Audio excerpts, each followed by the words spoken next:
जय Shriram. Gurumauli YouTube चॅनलमध्ये आपलं स्वागत आहे. पौराणिक कथा, भजन, कीर्तन पाहण्यासाठी आणि ऐकण्यासाठी आपल्या गुरुमाऊली यूट्यूब चॅनलला सबस्क्राईब आणि लाईक करा.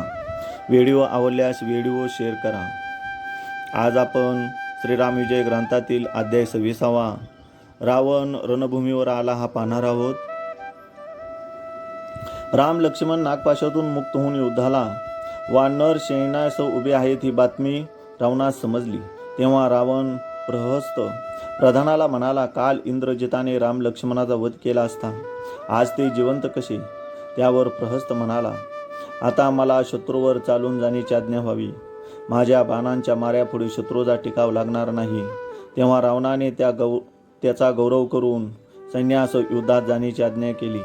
तेव्हा रावणाच्या इच्छेने प्रहस्त 20 अक्षनी सैन्यासह रामावर चालून गेला. तो रावणाचा मुख्य प्रधान आणि सेनापती होता. राम शत्रू सैन्याची वाट पाहत उभेच होते. हा म्हणता दोन्ही सैन्य एकवटून तुंबळ युद्ध सुरू झाले. प्रहस्ताने आपला रथ पुढे आणून शत्रू सैन्यावर बाणांचा मारा सुरू केला. रामाच्या आज्ञेने नीळ मोठा पर्वत उचलून प्रहस्तावर धावला. नीळ आणि प्रहस्त यांचे दारुण युद्ध झाले. निळाने प्रचंड ताड वृक्ष प्रहस्तावर फेकताच प्रहस्ताच्या रथाचा चुराडा झाला. ही बातमी ऐकताच रावण क्रोधाने खवळला. तो स्वतःच युद्धाला निघाला. हे कळताच मंदोदरी आपला पुत्र अतिकाय आणि प्रधान माल्यवान यास तेथे आली आणि म्हणाली, जो सर्वांना विरोध करून स्वतःचे हित पाहतो तो अनर्थात सापडतो. परधन आणि परस्त्री यांच्याकडे मन धावू देत नाही, तो खरा पुरुषार्थ होय.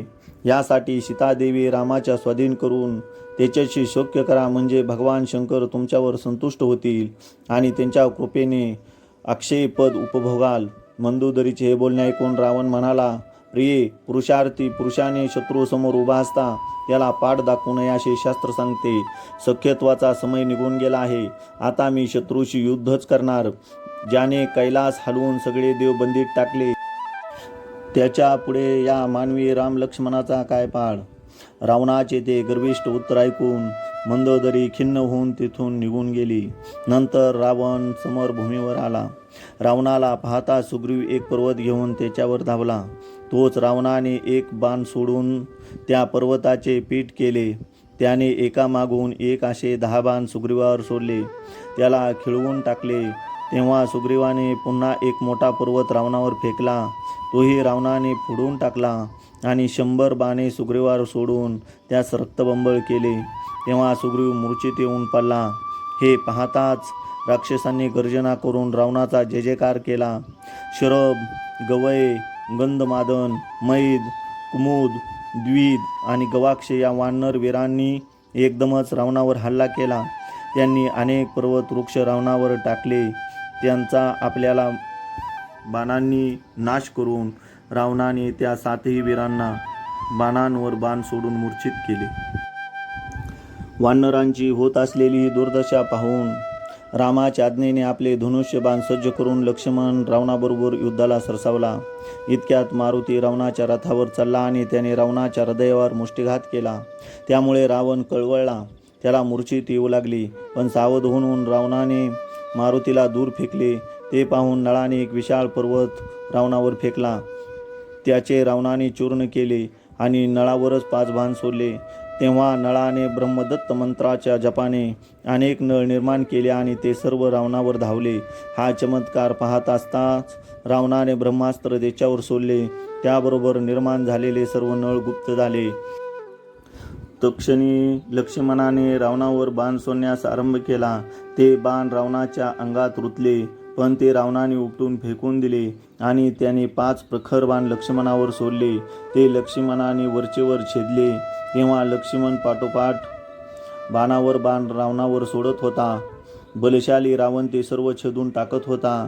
शेवटी लक्ष्मणाने रावणाला घायाळ केले क्रोध येऊन रावणाने ब्रह्मशक्ती अभिमंत्रून लक्ष्मणावर सोडली. त्या अनिवार्य शक्तीचे लक्ष्मणाने एक बाणाने 2 तुकडे केले, परंतु अर्धी शक्ती त्याच्या हृदयात शिरून तो घायाळ होऊन जमिनीवर पडला.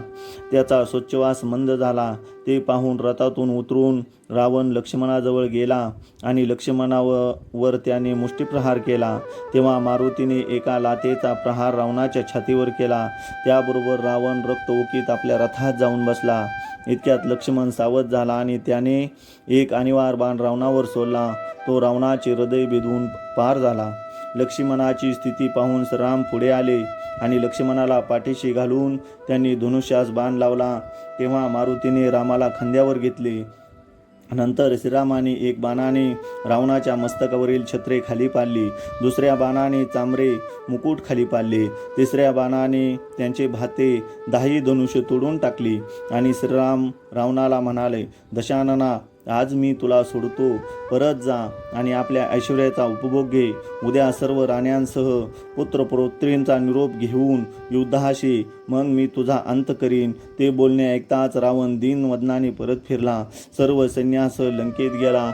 याप्रमाणे श्रीरामविजय ग्रंथातील 26वे पुष्प या ठिकाणी समाप्त होत आहे. जय श्रीराम.